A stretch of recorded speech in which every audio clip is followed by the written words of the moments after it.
following program is intended for mature audiences. Football fans, the time is now. Give me a hell yeah! For the football show you never knew you wanted. Ladies and gentlemen, this is the Broken Helmet. And coming to you live on tape on this Friday, October 17th, 2025. It is the best NFL show you have never heard of. The Broken Helmet, Rich Eggy here behind the wheel. And to get in touch with the show, you can reach us at brokenhelmetshow@gmail.com or at Broken Helmet Pod on X or YouTube or Instagram or all the other socials, but X is what we use the most. So, everybody ready for a weekend full of football? You got college coming up here tonight. You actually had a game on Wednesday already. You got a full slate tonight and tomorrow. And then we hit the NFL gridiron on Sunday. So for today's show, we actually did an interview talking about betting methodology. We have Matt Captline from LowStressBets joining the show. Had a great conversation with him, and that's coming up right about now. Today on the program, we would like to deep dive a little bit into betting methodology. And to do that, we have brought to the program Matt Captline, founder of LowStressBets. How are you doing today, Matt? I'm doing really well, Rich. Thanks so much for having me. I appreciate it. Yeah, so tell me a little bit about your approach here. How did LowStressBets start? Sure. So it started because I am a Pittsburgh Steelers fan. Rough one last night. Sorry. No, rough. Those are the facts. So rough, but not unexpected. That's the thing. And to know your team is to sometimes expect things like that. But I'll get to that in a little bit. But yeah, sure. We should not have lost against the Bengals in Cincinnati. Nonetheless, we did. Rough one, but it happens. So these things happen all the time. No guarantees. So. This started because of me being a Steelers fan. A few years ago, before the season started, I was looking at season-long bets, and there was a chance to take the Steelers over or under 2.5 divisional wins on the season. Okay. And I thought to myself, okay, playing the Browns, playing the Bengals, playing the Ravens. All we have to do is split those games, and the odds were roughly minus 150 or so. So I'm thinking to myself, all we have to do is split those games. I can make about a 60% return on investment over a 4-month period of time. Sure. That's going to beat the vast majority of stocks in the stock market. So I'm going to do that. I'm going to wager a good chunk of money on it and do that. So I've done that every year for the past 4 years or so now. And 3 out of the last 4 years, it's won. And we'll see what this season has in store. But I've got one of my 3 needed wins so far in the season. So that's really where it came from. And this idea of I can make stock market like returns betting fairly safely, I'll say, over like a 3 or 4 month period. And that's really where it all started for me. So rewind before LowStressBets and you getting involved. Were you involved in the stock market at all? Oh, absolutely. So Rich, I love stocks. Like I love stocks. I love I've followed the markets forever too. So I'm right there with you. It's right there. Like I'm very happy to buy a blue chip stock or to buy the S&P 500 and to just let things work and compound over time. I think that's really where kind of this philosophy comes from too, is like, I'm very happy to invest for decades in the future. Like I'm not so much a trader or a quick flipper of stocks, if you will. But that was going to be one of my follow-up questions. Yeah. I think that's where it came from. Like just let the dividends accrue over time and kind of work that way. And to me, there's just such a nice overlap between the stock market and long-term investing and betting, and if you will, kind of betting for the long term as well. Now, do you get involved in all kinds of investing? Like, I mean, right now, trading cards is super hot. I mean, like, where do you dump your money? Anywhere and everywhere, or a little bit here in gambling, a little bit in the stock market? I'm a stock guy. And I'm a sports betting guy. So like whenever the whole Pokemon phase came up, however many years ago, like I sold my Pokemon cards, got rid of my Charizard and everything like that. But I tried to sell my sports cards, but I say all that to say I'm a stock guy and I'm a sports betting guy. Like Sure. there are so many markets out there, but those are the two where I really focus. So let's drill down a little bit on low stress bets, Okay. right? So you've been doing it about 4 years, you said? I've been betting in that style for about four Okay, years. I went public with everything last year, so that's whenever I started my Instagram account. I recently started on YouTube. I recently started on X, and I send out all my bets really soon after I make them, and then sure. also a weekly newsletter via email. So it's all low stress bets. Anyone can come sign up. All the bets are free. The newsletter's free. That's how I communicate everything to everyone. Which is lowstressbets.com. LowStressBets.com. You go on there, just put in your name, email address, and you're on the list. Now, I was looking at one of the newsletters that you had sent and tried to get a feel a little bit for the methodology. And, one of the more recent ones was parlaying, two bets, but doing an adjust. I think it might have been over under or a team total Yes, and juiced one way combined with the spread juiced another to thereby bring, the odds way more in your favor, the payout not so much. But absolutely. is that which is funny because so my brother and I, we do this show, and every week we do a wager show where we give ourselves at the beginning of the season a $10,000 fictitious bankroll, and then we wager each week into that bankroll. Okay. And so over the years, we've been doing this. I think 2019 we first started, and we just kind of do it passion project, whatever. But we like to measure ourselves as we go along. So one of the ways that my brother likes to bet is very similar to that. And so, we'll do like multi-team parlays, single bets, whatever it is. But one thing my brother likes to do a lot is he'll like to try to find, let's say, one dog that he likes that he thinks Okay. is going to win. And then he'll probably put that line on the other side, right? Thereby amping that odds up. But to flip it, he'll put that together with maybe two or three teams that are favored, and then he'll just give them like crazy, crazy points, right? Mhm. And then when you put it all together, it gives like this nice return. And so, yours is a little different because you're not looking to amplify the risk. You're looking to dial it down, but Correct. you're looking to combine legs almost where you can. Maybe it's not all the time. Maybe you might Mhm. do it straight up. I don't know. You tell me. Sure, sure. So, one of the foundations of how I bet is I keep the odds minus 150 or lower. Okay. So I don't want anything that's plus because at minus 150, we're talking of implied probability of success of about 60%. Sure. So I'm going to stick anywhere from minus 150 to minus 1,000. Even at minus 150, you're talking 67% return on investment, roughly. That's really attractive because again, That's cash. I'm comparing to what stocks are doing. Exactly. So I do parlays. If I do parlays, I do no more than three legs. Again, always sticking at a total of minus 150. So I think the bet that you might have been referring to, um, was it the New England Buffalo bet or was it last night's Pittsburgh at Cincinnati bet? I think the one I might have seen might have been more recent, so it might have been the Okay. last night Thursday night So, game. yes, so it was last night's bet. Pittsburgh Steelers at Cincinnati Bengals. So the over and under was 45. I Yeah, moved that was that. it. Yep, I moved that down to over 32 and a half. And then Cincinnati was listed at plus 5.5. And I moved that up to plus 17 and a half. So Right, which was huge, right? I mean, yeah, it was huge. So division game at home, versus a Pittsburgh team that while 4-1, maybe a little suspect, unfortunately, sorry, but no, and I see where you're going there, right? I mean, you're just putting yourself in a good spot, right? You're closest to the bullseye. that's it. And it's so that bet won. That was a 37% return on investment last night. Like in a divisional game, it's fairly unlikely that as long as each team is pretty good, it's fairly unlikely that either divisional opponent is going to beat the other one by more than 17 points.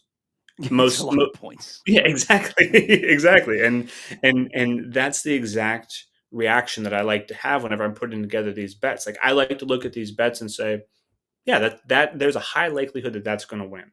So that's really where I am. I'm about stacking, kind of, if you will, those smaller returns over time, and that's what's led me to. So since I've been tracking this for the last year or so, I'm putting this out there for the last year. It's those kind of returns. So it's allowed me to beat the S&P 500 7 out of 12 months. And have positive return 9 out of 12 months. There's, Yeah, I'm and not. if you follow the market, the S&P is where it's at. I mean, nobody beats the S&P, right? I mean, you can It's put all your it's money in the S&P and just watch it grow. it's been a really, really fun time to watch stocks increase in value and to have some bets do really well over the same time too. Like again, that's fun. It's fun to make money in those kind of ways. Yeah, and you get to watch sports while you do so, right? So that's the entertainment and the investment factor all combined into one. You know, Exactly. makes it very enjoyable. So now let me ask you this: understanding that you're doing the never the plus odds, you're always looking Correct. for minus, and you're looking to amplify that, right? So you're going to be getting, not a 1-for-1 return on your money, right? I mean, this isn't Absolutely. even odds. So No. this would probably be an approach that lands in the lose big, win small category, if I'm doing the math right. And I So don't mean yeah, like so big, but you know what I'm no. trying to drive at. Yeah, no, you're correct. So depending on the potential return on a bet, like I said, capping returns at potentially 67%. Yeah, you are correct. Where I do usually have to win, um, maybe it's like 3 out of 4 bets or 5 out of 6 bets. I do have a very high winning percentage because I have the odds in my favor. So you are right. I If did go there's into the spreadsheet that shows your bet, so I did see that the hit percentage is very high. exactly, and as long as that's done with the proper amount of discipline, it absolutely works over time. Now, if you use this method and you try to get into chasing your losses and things like that, it's going to fail just like any other method would, no question. But yes, you are correct. Where I usually have to win maybe 5 out of 7 bets or so to make sure that I've got that positive return. But that's the whole point of setting up the bets, structuring the bets to be very high probability so that I can have that positive return. Right. It's just different because as we referenced the stock market, and returns and odds, and one of the things that you'll continually hear whenever you talk about stock markets, poker play, any game of chance, right? And you can put stock market into the game of chance is, win big, lose small, win big, Oh, lose yep, yep, small, yep, yep, right? yep. Yeah, And it's so there. here's the inverse of it. Yeah, and I'm really doing as much as I can to shift from game of chance to game of skill. Because this option is absolutely available to anyone who wants to take it. And listen, I understand that this is a this I'm looking at this, like I said, over decades, and that's where I believe the game of skill can absolutely come into play here with sports betting, because we all know our teams to a certain extent, or we all know things about the leagues and the sports that we watch to a certain extent. And I think last night's game was a great example. Just knowing a divisional game, a tough divisional opponent, no one's going to lose by more than 17 points. Like things like that we all know about our sport and about our team, we can use that and use the skill that we have to know that to hopefully make some money over time. Sure. What inputs do you put in? Like, I don't know, modeling, Mhm. or is it a feel? What kind of research? Are you a Sure. PFF guy? No, What do you so use to cultivate your bets? sure. So there's a process that I've built to do this, and I can walk you through kind of like how I filter an NFL board. So first things first, I don't like the international games Yeah, nor do because I. I it's mean, they're fun because they're usually in the morning. It's an early bet, but I mean, Thursday night and Sunday morning games are just funky. They always are. hearing about the travel schedules and like I don't know, I'm not interested in that.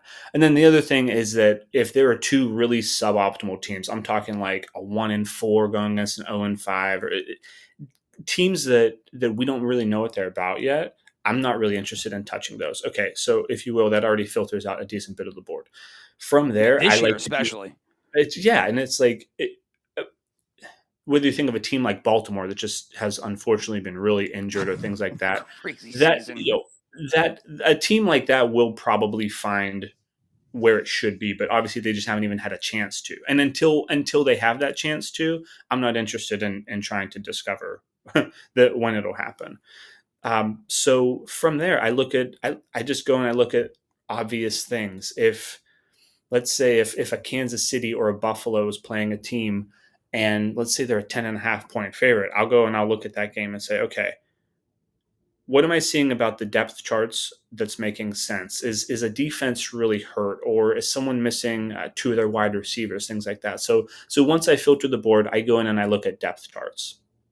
And is everyone healthy?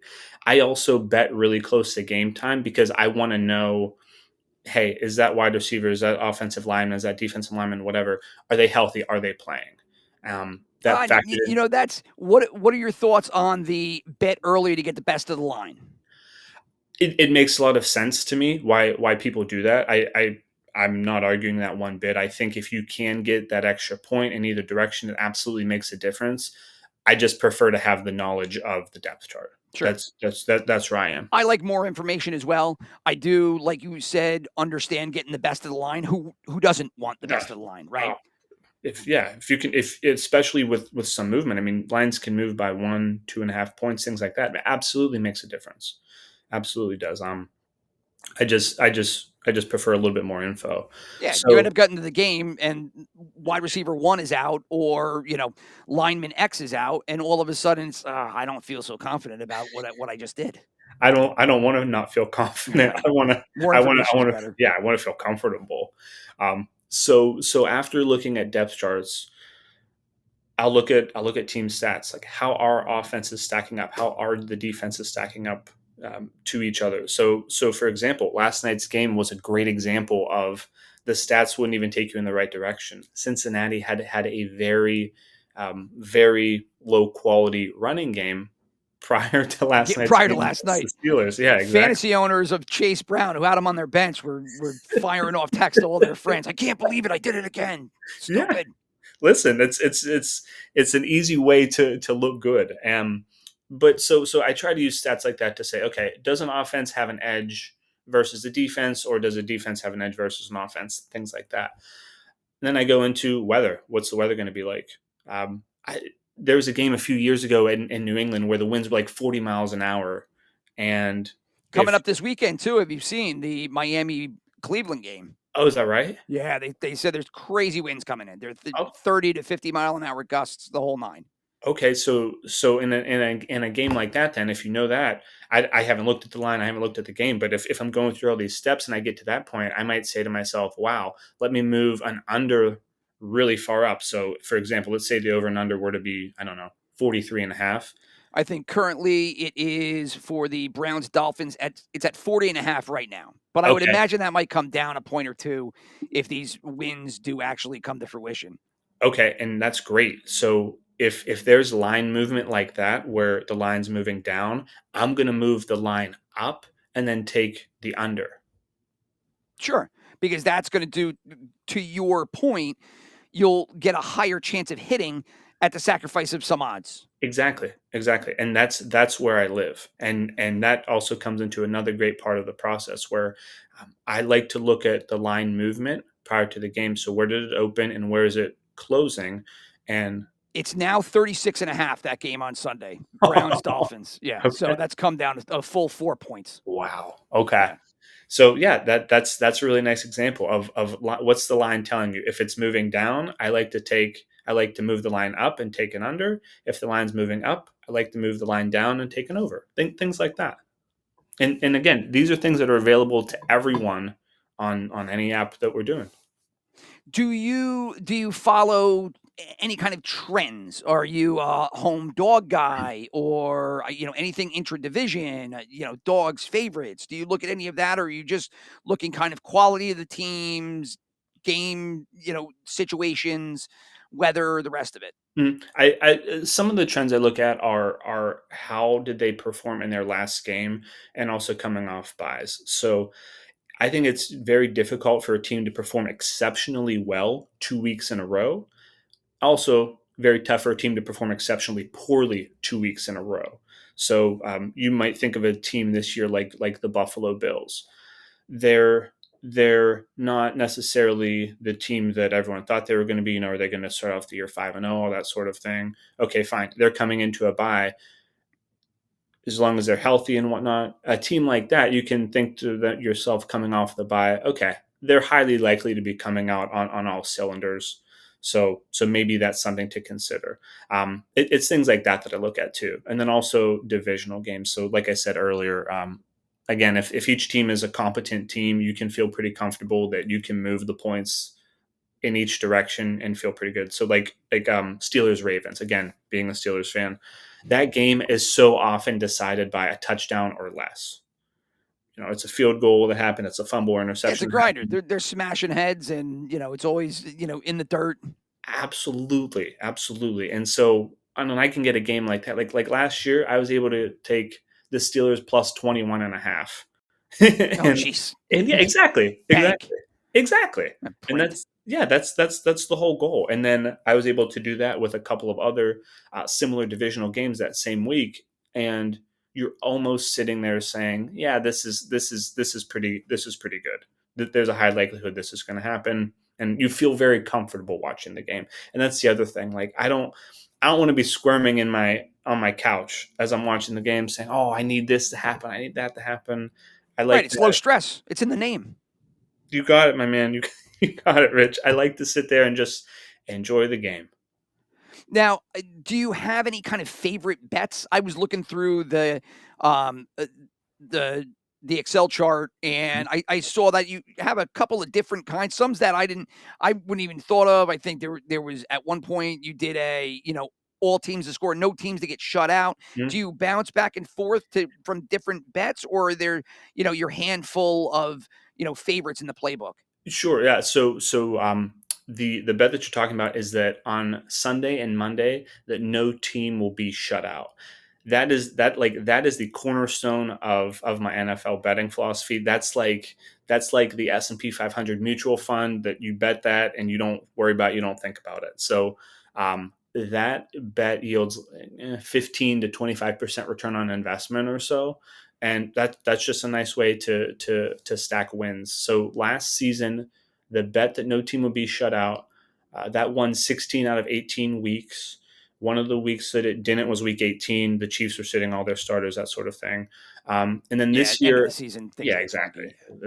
And then this year, it's done pretty well. It has actually that bet has lost twice this year so far, but it's something that I feel very comfortable betting every single week because these are professional athletes. They want to they want to score points. Yeah, and I think I saw those in the chart, and I think one was that week that Atlanta got blanked. It was, which was crazy. It was Atlanta one week, and then it was Tennessee. And it was Tennessee, right? Yeah, correct. So hey, those things happen. The Tennessee one I could swallow. Look, the team was a mess, right? Mm-hmm. Which is why Callahan gets shown the door.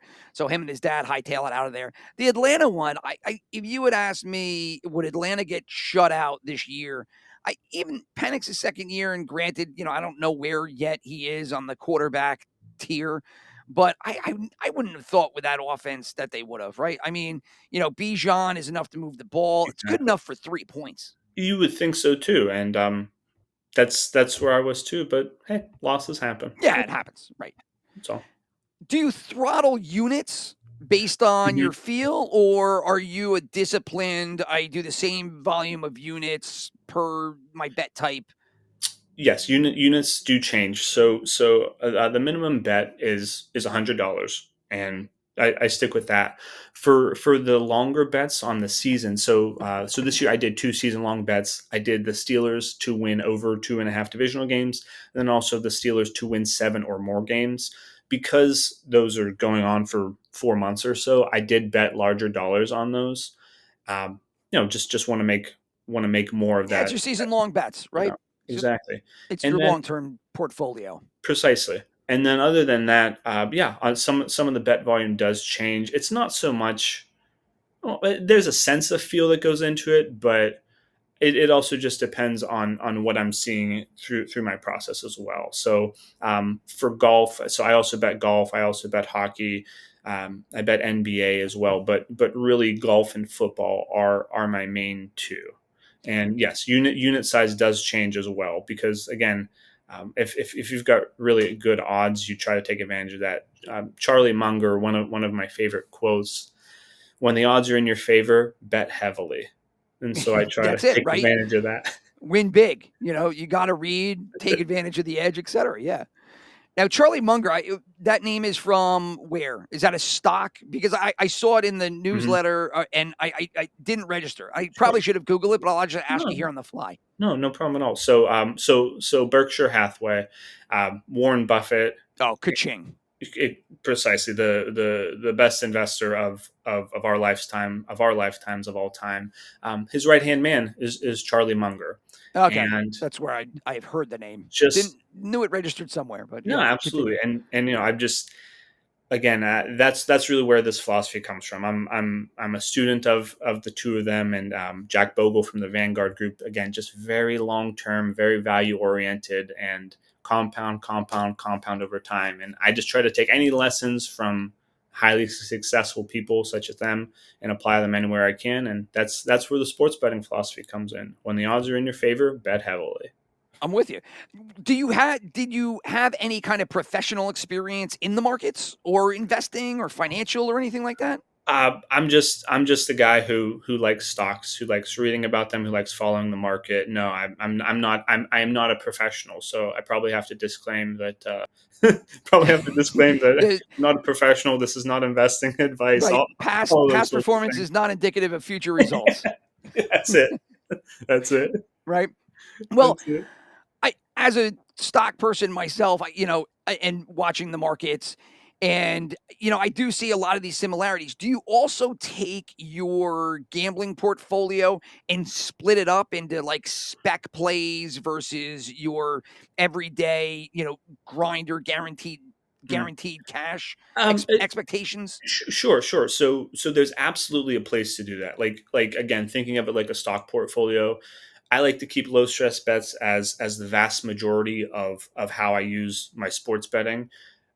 You can absolutely use it to do other things too. So if there's a bet like live betting is also a great way to make money, especially if you're focused on the game and you see what's going on in the game. So if you, for example, like a wide receiver to have over or under a certain number of receptions or things like that, absolutely. You can certainly take the winnings from your low stress bets and use it on, if you will, other activities in the betting portfolio. Totally okay with that. Yeah, because there's a lot of different ways to make money, and if you were to use a low stress bet idea to generate cash to then go try for something else, go for it. Right. Definitely. And that's the idea, is to leverage and, compound your winnings, but you need to get the guarantees, right? To have that flexibility to throw out those tiny touchdown parlay bets that you see blow up all over Mhm. X. Oh, here's my 3 quarterback $5 for $50,000 return touchdown. I was like, what? The money for that has to come from somewhere. Right, right. Now, And low stress bets could be that cash machine, if nothing else, to help someone pay for that. Absolutely. now, do you use online? Are you in an area where, I don't think that you're Vegas, but sports book operators online, your Mhm. your main method Yeah, of yeah. investing, if you will? Yes. I place all my bets via the Caesars app. It's just the easiest. I think the user interface is good. I think it's easy, and they've got that favorite bet of mine that no NFL team will be shut out on Sundays or Mondays. So that's good enough Oh, for there it me. is. That's your bet, right? Yeah. Exactly. I don't every book has their own thing, but I've found that one at Caesars and it's worked well for me. Yeah, for sure. I use FanDuel. I use DraftKings. I live in Jersey, Okay. so Oh, you've got a lot of obviously, options then. yeah, it's a lot of options, but limited because we don't have all of them.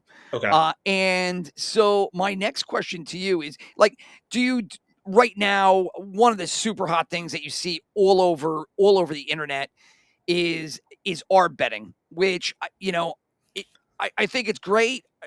I understand a little bit about it. I've sat in on some people that they do their training courses, but have you looked into things like Arb betting and all these niche kind of, sports betting investing styles? Yeah, like the EV plays, the ARBs, things like that. Yeah. I've started to look into it, but I just don't like living my day to day, like waiting for a notification to come up on my phone of saying, Yeah, "Oh, it's it's exhausting. It feels yeah." exhausting. I mean, it's like oh, and then I gotta go log in, but I gotta pull up this sports book to do this and that sports book to do that, and it's just there's a lot of what I want to say, like effort that goes into that and making For sure that sure. you've always got to be on. And I just don't like doing that. Right. I Now, just rather have a more relaxed approach at doing it and sticking with the things that I think I know. yeah, me either. And as I started doing research, I guess there's an app. It's probably been around for a couple of years, but now you're seeing it be pumped a lot, which is an app called Odds Jam that Mm. helps you, I guess, do that across books and look at it and drill down. But again, procedurally speaking, you've got to pull up, a book X versus book Y, and sometimes book X you lock in, and then book Y changes, and that kills the ARB. So it just one methodology to me that I just again it seems exhausting. Yeah, and So I'm not to say that it doesn't work for people. I'm just oh for no, me me, either. yeah, for me, I'm just not. I just don't want to be sitting there with my phone and waiting for this notification to come through and then having to do it immediately. Right. And have you looked at because of, tax benefits or a greater inventory of operators, have you looked at what's the talk of the town right now, which is the prediction markets? I have absolutely. So I'm in Pennsylvania, and I do not have those available to me. I very much so would have liked to have gotten onto the prediction markets, but have not been able to. But they seem incredibly intriguing because again, I think that we each have our own knowledge about certain things that we truly know in depth, and I truly think that those are within any niche that anyone feels like they really know about a good way to actually make money. Yeah, I mean, if you're a gambler, more is always better, Huh? right? Mhm. You want more poker rooms, you want more sportsbook operators, you want more of anything, right? I mean, more is always better when it Do, comes to things like this. do you have them in Jersey? In Jersey, we don't Okay. because Jersey is very strict, and Okay. it's gotten to a point they obviously they're one of the states that has, filed suits against Kalshi and I think Kalshi, I don't think they've have anything. Well, Polymarket's not in the states, but I don't know if they have any against Robin Hood or any of these other ones that have popped up. I think Uh-huh. crypto.com, but I have been reading about it nonstop because the news coming out of that sector is just crazy, and it's Oh, yeah. it's so juicy. It's like gossip, right?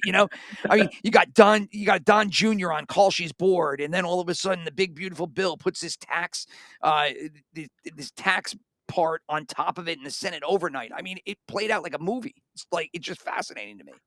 And there's for sports, as I understand it too. Can you set your own markets on them as well? That's what they say, but I haven't drilled down Yeah. enough in Okay. it and Sure. used it. Sure. But Not that's right. the idea, right? So the exchange is peer to peer. So, and then Kalshi, Polymarket, whoever the exchange is, they're taking a fee, a transaction fee. So there's no house, right? Okay. So that's the idea that they're trying to play it off. We're an exchange, we're regulated by the CFTC, we're federal, we're not state, so we can gamble everywhere. And that's where all the lawsuits are coming from. But their argument is that we are matching a bet to a bet. Now, I think I don't know if they can do it on Kalshi. I do believe there are other exchanges, we'll call them exchanges because that's what they're trying to say, Hmm. that you can just put out your bet there and you can float it out there and somebody can come and grab it and take the other side. Okay. You It, know, is that also what Novig is doing too?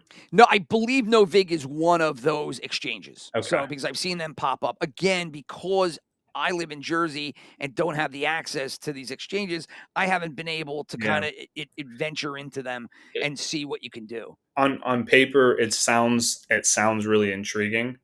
Um, but Maybe yeah, somebody like you could then put what you feel is your comfortability spot up there for somebody to grab. that's what it sounds like, and The opportunity sounds really neat, and maybe one day we'll be able to do it. Who knows? We're going to see these court cases. Once they run, they're going to go one of two ways. All these exchanges are going away, and they're going to consider it sports wagering, or everybody's going to have to play by these exchange rules. Because I imagine if they don't redo the tax thing and the exchanges get legalized, then all the states are going to have them, and it's just going to be a flood of new development technology wise and first to market. It's very interesting, and I'll be surprised to see if all these operators that are already ingrained in the marketplace get washed away. I mean, God, you're talking about huge companies here, And Flutter and and there's only so many that can hang around too, because I'm thinking about it as we're talking about it. I mean, who knows what the future with these prediction markets is like? But I'm thinking about it. It was only 6 years ago that we all started betting on our phones. 5 or 6 years or so ago right. that we all started this, and the explosion that's already happened. So I, who knows? Who knows what the next 5 or 6 years are going to look like? Will a large company like a DraftKings or something like that absorb one of these companies? Will it all be that way? There's uh, It's going to for be fascinating. for the consumer, for the bettor, like yourself and myself. I think there's going to be a lot of opportunity there, which is extremely exciting. There's all sorts of ways to make money. Yeah, and the fluid nature of it's just crazy because you just thought that the space was set. This is what Yeah, it is. yeah, These are the yeah, operators, exchanges. What are you talking about exchanges? yeah. CFTC, like I said, it's been like a movie playing out right Mhm, before our eyes. mhm. Now, And we can take advantage of it, hopefully. yeah, that's what we're hoping. Now, I want to go back to low stress bets, Yeah. and I want to ask. You did mention that you get into golf, you get Yes. into NBA, you get into NHL. Similar approach. Do you Mhm. like those as much? I think you said golf and NFL are kind of your mainstays, but Yes. Yes.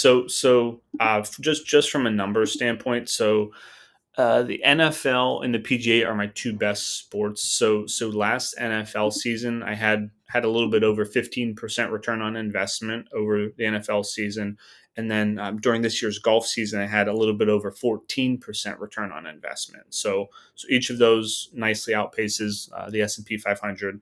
And yeah, I still take the same approach: everything minus 150 or better, and I like to let the season start. So now that we're a handful of games into the hockey season, now we start to know a little bit about each of the teams, and then we can go from there. Same thing with the NBA. Once the NBA season gets started, let 5 or so games happen. Let's figure out what the teams are all about a little bit, and then we can feel more comfortable betting. The reason that I like to bet NFL starting week one is that you only have 17 you only have 17 games to yeah, start with, and if limited. we were to wait, it's like, okay, a third of the season's gone before you get going. So that's why we can learn a little bit more in the NBA and in the NHL before we bet there. Sure. Now, as the years have gone on, have you adjusted your approach and methodology at all? Have you, went from point A to point B, or has it kind of been the same thing continually? Definitely adjustments. So being that I'm in Pittsburgh, I've known football my whole life. I've known hockey my whole life. I don't touch baseball. I have to say that. So I've Yeah, I'm not a learned. big fan either. Yeah, and in baseball, if you can bet baseball, I think that you're an extremely skilled bettor, because it's I view it as very difficult to bet. But the NBA, I've really had to learn the NBA because I don't have a basketball team in Pittsburgh, and it's just kind of learning the league, um, learning how games flow. So I really am still learning the NBA from a betting perspective, but anything that I send out to people via email, it's something that I've tested before and something that I feel comfortable with. I'm not sending. Oh, I hope this works out there to anyone. Yeah. Well, I mean, what kind of expertise is that, right? So it's the last thing you want to throw out there. I think this sounds good. Try it out. Let me Yeah, know how yeah. it goes. Give it a shot. Who knows? Maybe it'll You work. might win, you might lose. I don't know. Yeah, to me, I think the sweet spot about the NFL, and a lot of people agree, not nothing earth shattering here, is just the point structure of it. The math is so beautiful for so many different things, whether it is adjusting lines how you want, the parlays, doing teases. There's just such a volume of wager types that you can do, and you could really kind of fine tune it to the way your mind works, right? It's like a puzzle. There is something for everyone. If you like to look at games and spreads, you can do that. If you like to look at individual players, you can do that. If you like to look across games, you can do that. And I don't. There's something. Maybe it's just me, but whenever the fall comes and there's football season, there's just something that, wow, there's a real opportunity here to make something of this. Yeah. And also we've got Thursdays, all day Sunday, we've got Monday, and then as the season Beginning of the season, you progresses. got the Friday games Oh now. yeah, Although, yeah. What am I saying? You got the Friday, and now there's a lot of the Monday nights. It seems like they're doing two games as well. So there's just it's wonderful. And then as the season progresses, toward the end of the season, you get those Saturday games too. It's just there's products everywhere. there's maybe it could feel like a bit much, but there's also a flow to it. And that's the nice thing. Like, yes, there's a Thursday game and a Sunday game all day and a night game and everything, but you don't have to bet everything. Like that. That's the other nice thing. It's structured enough where you know whenever the games are coming every day of the week, and you can find what works for you in that schedule and make it work. Obviously, a little bit different than hockey or basketball, for example, where there's games every single day, Yeah. and maybe the flow or the rhythm there is different. So that's another reason why I like football, because you don't have to worry about it on a Tuesday or on a Wednesday or things like that. Yeah. Do you structure your Sunday bets around the 1-4 night games, or are you just Yes. looking at the teams and the spreads and the bet types that you like? I do start by exactly what you said, by 1 o'clock game, the 4 o'clock game for those on the East Coast, and the night game. So I try to say to myself, within each of those windows, what makes sense, and I try to filter out, like I said, suboptimal teams or international games or things like that, and then that lets me look at maybe there's 8 games in the 1 o'clock window. Maybe instead of looking at all 8, I can filter out and I can say, okay, let me focus on these 4, and then from there maybe use 1 or 2 of them in a bet, because that's the other thing, and I appreciate you bringing that up. Like during an NFL week, I might have 3 to 4 bets in total. I'm certainly not betting every game. I'm just trying to find the ones that make the most sense. Right. That fits your low stress bets, ideal here. Precisely. And I also I think the timing of it is nice. So like if you win in the 1 o'clock hour, maybe you take, if you don't like anything in the 4 o'clock hour, great. Then you have more time to plan for the 8 o'clock hour, to plan for the Monday night game. Again, just the flow of it all. I appreciate the structure of it all. Oh, for sure. And if you hear the operators when they start talking about, the volume on the, Kalshi has been publishing all their numbers, so you get to see, how they do per the time slot and everything. The flow of money every Sunday just goes up to that 8 o'clock game. It's like just chasing, chasing, chasing, chasing. It's pretty crazy. One of the nice things to do, if at least this is me, if things aren't going well in the 1 o'clock hour or the 4 o'clock hour, it is nice to take a break and just watch the Sunday night game, Oh and yeah, then and kick then back. and then get ready for Monday. Or also, if things have gone well in the 1 o'clock hour and the 4 o'clock hour, sometimes it is nice to just sit and watch that night game as well, because there's a whole lot to be said for taking a pause. And I wrote about this in the newsletter last week, and this is one of the teachings from Charlie Munger. This is where the human psychology of markets and of everything else comes into play, where your brain wants to make a decision if things aren't going well. Yeah, we love structure, right? We love it. Your brain just wants to make a choice, but it's not always the right choice. And a lot of times the best thing you can do if things aren't going well is to just pause and step back and say, hey, let me get focused, and let me get ready for Monday, or for the next time that it is. That's one of the best things that any better can do. Yeah, it's part of the game, Yeah. right? Oh my To gosh. to know when you're on, when you're not, Absolutely. when to go Absolutely. in, when to step back. It's all It's part of tough. it. It's tough, but afterward you feel so good. It's the right thing to do. Right. It's all Mhm. strategy. Now, Exactly.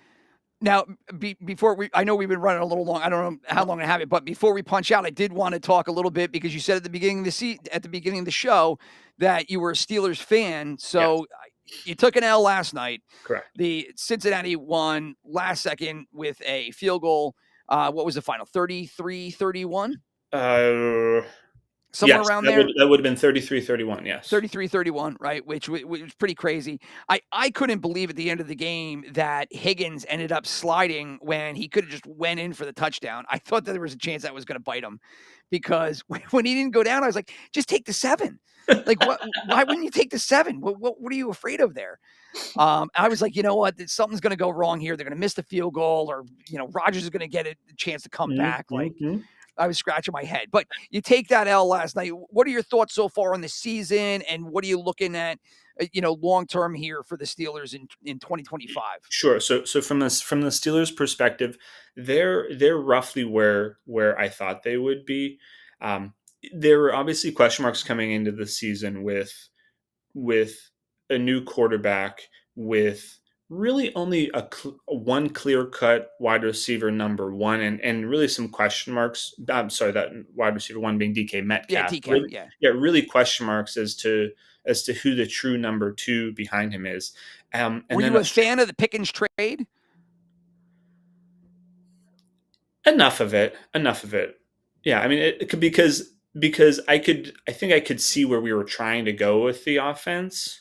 I mean, having said that, losing a very good wide receiver was a bit of a head scratcher, but I think I understood that. Steelers always kind of know about wide receivers when it's time for them to go and when it's time for them to keep them. For whatever reason, they have some crystal ball where they're like, we've gotten the most out of this guy. Right. Even Although Pickens blow up last week, but still, Santonio Holmes and Plaxico, and I mean, even going back decades before then. So if you go back to the John Stallworth and Lynn Swan days, I mean, truly going back there.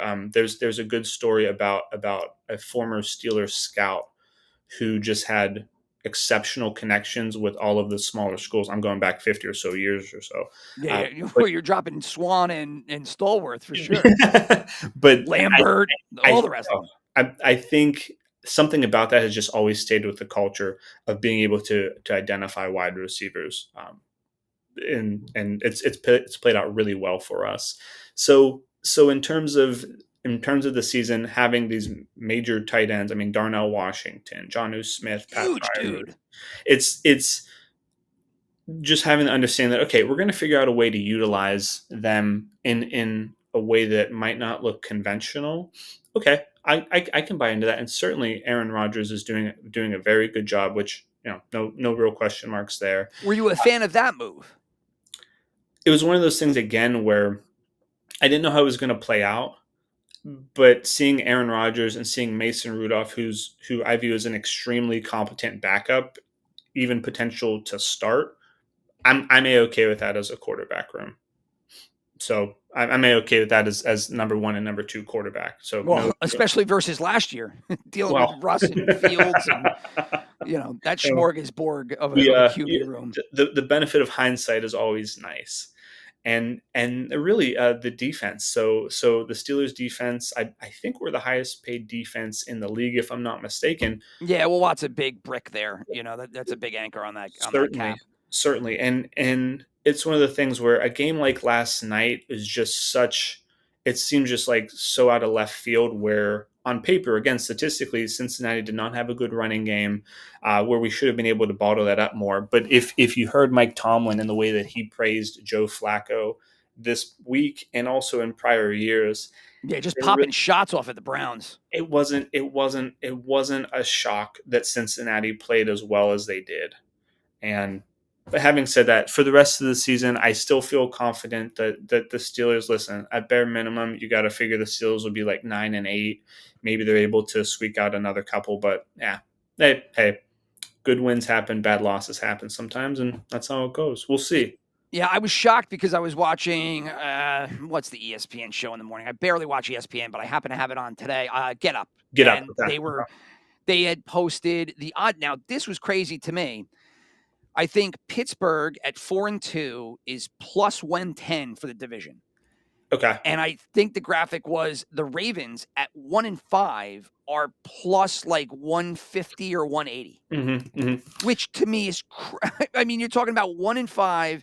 You still don't know when Lamar's coming back. They weren't playing good before he left versus the Steelers that are 4-2. I mean, 5-1 would have been better than 4-2, but still they've got a huge lead in that division. So the lines were moving a little bit over the past week because I was looking at them myself. So Baltimore has had a really tough start to their schedule. So they've already played the Bills, the Lions, and the Chiefs, Yeah, and I mean, a buzzsaw the Rams. Buzzsaw of teams. Totally. And looking at the Steelers, so we still have of very notable teams. So we've got Green Bay, Indianapolis, the Chargers, Buffalo, Detroit, and then we still have two of our divisional games against the Ravens, and then one each against the Browns and the Bengals. So the Steelers have had a comparatively easier start to the year than the Ravens had. So I'm going to keep an eye on both of those lines there because a couple more wins in either direction will start to be a clear-cut favorite. But again, I still have to think whenever Lamar Jackson comes back and the Ravens are closer to fuller health that they've got a much easier stretch, at least on paper, than the Steelers do. So it's there's something to be had there with those divisional lines. No Yeah, doubt. I was just, I mean, at 1-5, seeing them, the odds not being so close, I should say. Mhm. I was thrown back because I was like, oh man, if they had won last night and it was 5-1, Yeah, yeah. then what would the odds have been? Like, was that one game that big of a difference? Because then that's one of those games that you look back later on in the season and it's like, oh, we lost to Flacco, right? Like, But see, I still view Joe Flacco as the Baltimore Ravens Joe Flacco, who now I'm going back here a good 5 years plus, but he's still Joe Flacco, and Aaron Rodgers is still showing he's Aaron Rodgers. Like, I mean, these guys, whatever you want to call them, elder statesmen, but they've seen it elder all. for although now, ever since Brady did it, it's like, yeah, I could play quarterback into my 40s. I know. Tom did it. I know. I mean, what you think? You think he's going to be surprised by an edge rusher coming off or a certain blitzer? Like, come on, man. I mean, Yeah, they've seen it 8 million yeah. times. Oh, I mean, and that was Flacco. I mean, they brought Flacco in and they were like, look, can you do two things? We need you to throw the ball to Higgins and throw the ball to Chase. And that's all he did. the fact that Jamar Chase, I think he had 16 receptions last night. He had the most, it was all over the internet today. I think he had the most targets in a game in NFL history at 26 or something like that. I mean, Flacco was just like, I'm just going to throw it to you. You're the best wide receiver in the game, or top three, depending on your opinion, and I'm just going to throw it to you all game long. Yeah, he had 20. So Jamar Chase had 23 targets last night, 23, okay. and 16 receptions last night. And yeah, nuts for what? Like $170 and one or two touches. We have 161 yards and one touchdown. Yeah, it's nuts. And listen, big fantasy game out of him. they clearly figured out to run slants around the Steelers all night, and it worked. And until something like that gets solved, then listen, we know the NFL is a copycat league, so why not repeat it? Yeah. And if you want to talk about low stress bets, I mean, you could have bet anything on the Chase reception ladder, whether it be receptions or yardage, and you were good. With the benefit of hindsight, certainly. So whenever I do these low stress bets, I don't do any player bets. Oh, okay. So you don't touch those at all. I know. I actually don't do player bets just because I don't want the risk of injury and I don't want the risk of game flow. So sure. So which is understandable. If let's say Cincinnati went up, I don't know, 21-3 last night, they're probably not throwing to Jamar Chase nearly as much. It's just things like that. I don't like trying to play so much in that area. But having said that, you could use your profit from a low stress bet to do something like that. You could use it to live bet because again, live betting is a nice way to make returns also. But yeah, a night like last night for Jamar Chase, night like last night for Joe Flacco, all good things for those guys and things to work on from the Steelers' perspective. Yeah. Well, I'm pulling for your Steelers. I'm a Giant fan, so I'm kind of like the NFC Steelers, right? And I've always made the same question to people that end up being Steeler fans or trying, like, would you rather be a Giant fan where for the past 15 years you have 2 Super Bowls and then just a whole bunch of junk? Or would you rather be the Steelers where, you got the 1 Super Bowl, but you guys will make the playoffs every single year? But you might lose the first round. You might lose in the wild card. That's tough. It's so you've got the Jackson Dart and Scatterbo. I mean, what's the feeling? What's the feeling there? It has revitalized a fan base which has been dead in the water and has just been like a beaten dog for Too long. 15 years. So everybody's very juiced about it, as they should. Certainly. And Dart looks great. But Dart also has looked great through 1 of 3 games. The first game, he was not great. The second game, he was a little bit better. And then last game was phenomenal. Scatterbo was hurt in the preseason. He finally got in there. Tracy went down. He took the lead role.